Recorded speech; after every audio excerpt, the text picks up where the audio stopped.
My friends in the Freedom Caucus and Matt and Lauren Boebert and others, they don't know how to make the art of the deal because they aren't willing to take the win when they have one. They're making this about never Kevin, and that is the wrong move. She literally can just speak in cliches about Donald Trump. She doesn't know how to make the art of the deal. Well, look, again, I feel this knee-jerk need to, they're all fighting. I despise all of them. And so whoever spoke last, I'm against. So, okay, now I have to defend Lauren Boebert. I think that Lauren Boebert's demands are kind of crazy and petty and personal and all that. But she is at least saying what she wants. She's trying to make that deal. I don't really agree with her. And by the way, we're gonna give her a chance to respond to those claims that she just doesn't know how to make a deal. She's ungrateful of the money that Kevin McCarthy gave her. Here's Lauren Boebert responding. And she's saying that Kevin McCarthy helps you get across the finish line, and that you're just trying to make a point or make a splash. How do you respond to that?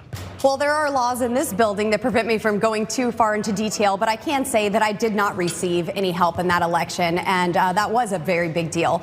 We pay dues as members to the NRCC, and they were nowhere to be found. And then as far as our requests being petty, I don't think a secure border is petty.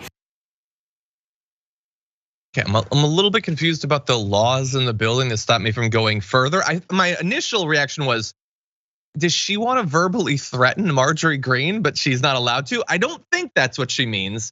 I think either she's saying I can't disclose something verbally about campaign finance, which I don't think is true, or maybe the claim that it was a close election, maybe her gut was to say, no, it wasn't close, they stole it, but she's not allowed to say that. I don't know which of those three or something else it is. The whole thing's super weird, but she is claiming that what she wants is not unreasonable. And while I think that the policies she's pushing for are radical, they're insane, at least to her credit, in addition to things like the one member being able to call for him to, potentially be knocked out of his speakership, she is saying some specific policies she wants. She wants a border security bill.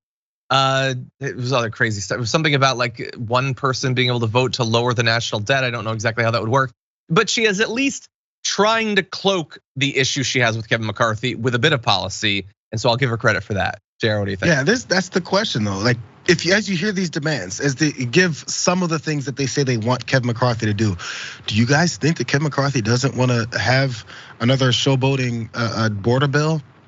Something else that hurts folks, that hurts asylum seekers. You think he won't do that? You think Kevin McCarthy doesn't want any of that stuff? But now they're painting him as this super lib. And that's making it even crazier because now folks who follow everything they say without listening or figuring it out themselves or actually looking at other sources outside of Fox News and War Room with Steve Bannon, what they'll then wonder is, wait a second, Kevin McCarthy's a lib because they buy all of this. I guess it depends on which side of the party these folks believe in. So once it starts fracturing, there's no thought process. We already know that. It just comes to believing whichever one of your leaders you like at that particular point. So now Kevin McCarthy being painted as a super lib. I'm not sure if that's going to help him when it comes to other things once they do finally get Congress going.